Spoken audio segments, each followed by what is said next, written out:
तुम मुझे खून दो, मैं तुम्हें आजादी दूंगा। आजाद हिंद जिंदाबाद, आजाद हिंद जिंदाबाद। आजादी की गौरव गाथा अनेक गुमनाम चेहरों से भरी पड़ी है, जिन्होंने अपना सब कुछ देश के लिए बलिदान कर दिया था।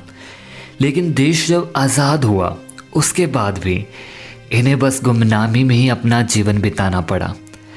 आज़ादी की गौरव गाथा ना जाने कितने ऐसे गुमनाम चेहरों से भरी पड़ी है, जिनके बारे में शायद हमने कभी सुना भी नहीं होगा। एक ऐसी ही वीरांगना थी नीरा आर्या, जिन्हें देश की पहली महिला जासूस के नाम से भी जाना जाता है। नीरा आर्या जी ने सुभाष चंद्र बोस को बचाने के लिए अपने पति की जान ले ली थी। इसके बाद इन्हें कठोर काले पानी की सज़ा भी सुनाई गई थी। तो आइए जानते हैं इनके संघर्ष की कहानी और देश की आज़ादी के बाद इनका जीवन और वो सब कुछ जो आज आपको जानना ज़रूरी है।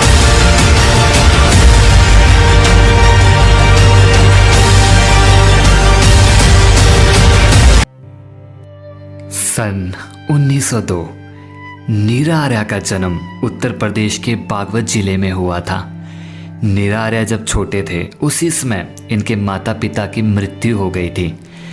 इनके माता पिता की मृत्यु के बाद इनके पिता के बड़े भाई ने इनका पालन पोषण किया था। इनकी प्रारंभिक शिक्षा कलकत्ता में हुई। नीरा आर्या को बचपन से ही देश से काफ़ी ज़्यादा लगाव था। शायद इसी वजह से इन्होंने बचपन से ही स्वतंत्रता आंदोलन में हिस्सा लेना भी शुरू कर दिया था। इनकी शादी कम उम्र में ही एक बड़े अंग्रेज अफसर से हो गई थी। वैसे तो उनके पति भी हिंदुस्तानी थे, लेकिन फिर भी वह अंग्रेजों के बड़े वफादार थे। शायद इसी वजह से इनके आपस में अक्सर लड़ाई झगड़े होते रहते थे, क्योंकि इनके पति अक्सर स्वतंत्रता सेनानियों पर कार्रवाई करते रहते थे। फिर एक दिन इन सब से परेशान होकर नीरा आर्या दिल्ली आ गई और फिर अपने भाई बसंत और सरदार सिंह तूफान के साथ मिलकर आज़ाद हिंद फौज में शामिल हो गई।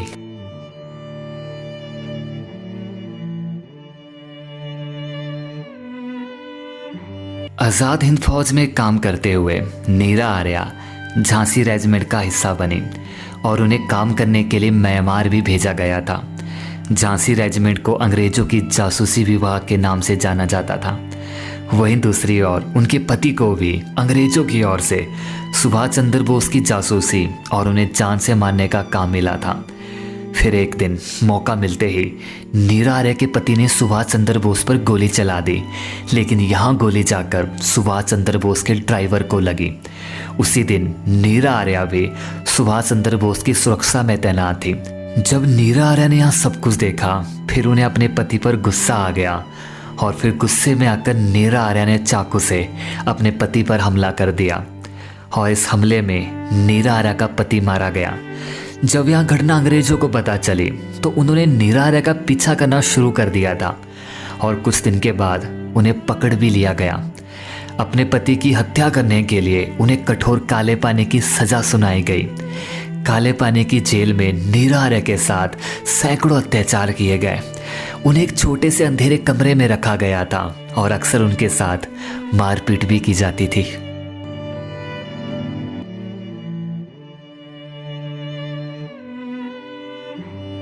फिर कुछ समय के बाद एक बड़ा अंग्रेज अधिकारी नीरा आर्या से मिलने आया और उसने नीरा आर्या से कहा कि अगर वह ये बता दे कि सुभाष चंद्र बोस कहाँ है तो वह उन्हें छोड़ देंगे।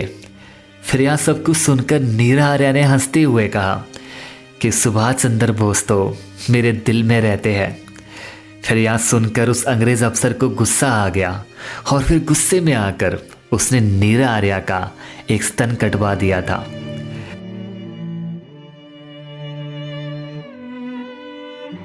पंद्रह अगस्त 1947 हमें अंग्रेजों से आज़ादी मिल गई, लेकिन आज़ादी मिलने के बाद भी नीरा आर्या के लिए तो कुछ नहीं बदला। वहाँ हर रोज़ सड़क के किनारे फूल बेचकर अपना गुजारा किया करती थी और अपने आखिरी समय उन्होंने हैदराबाद के एक झोंपड़ी में बिताया। लेकिन बड़े दुर्भाग्य की बात है, या मैं ये कहूँ कि बड़े शर्म की बात तो ज़्यादा सही रहेगा, उनके आखिरी समय में सरकार द्वारा उनकी झोपड़ी को तोड़ दिया गया और यहाँ कार्य अंग्रेजों ने नहीं बल्कि हमारी खुद की सरकार द्वारा किया गया।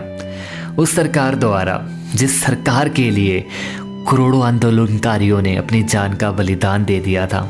26 जुलाई 1998 नीरा आर्या ने एक असहाय गरीब की तरह एक अस्पताल में दम तोड़ दिया और एक स्थानीय अखबार के रिपोर्टर ने अपने कुछ साथियों के साथ मिलकर उनका अंतिम संस्कार किया था।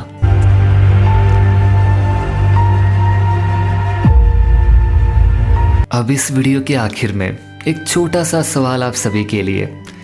आप इसका उत्तर नीचे कमेंट बॉक्स में ज़रूर देना कि जिन्होंने हमारे देश को हर रोज़ लूटा उनके बारे में हमें पढ़ने को मिलता है कि ये महान था, और जिन्होंने अपने देश के लिए, अपनी मातृभूमि के लिए अपने प्राणों तक का त्याग कर दिया, उनके बारे में हमें कुछ भी सुनने को या कुछ भी पढ़ने को नहीं मिलता। ऐसा क्यों? आप नीचे कमेंट बॉक्स में इसका उत्तर ज़रूर दीजिएगा।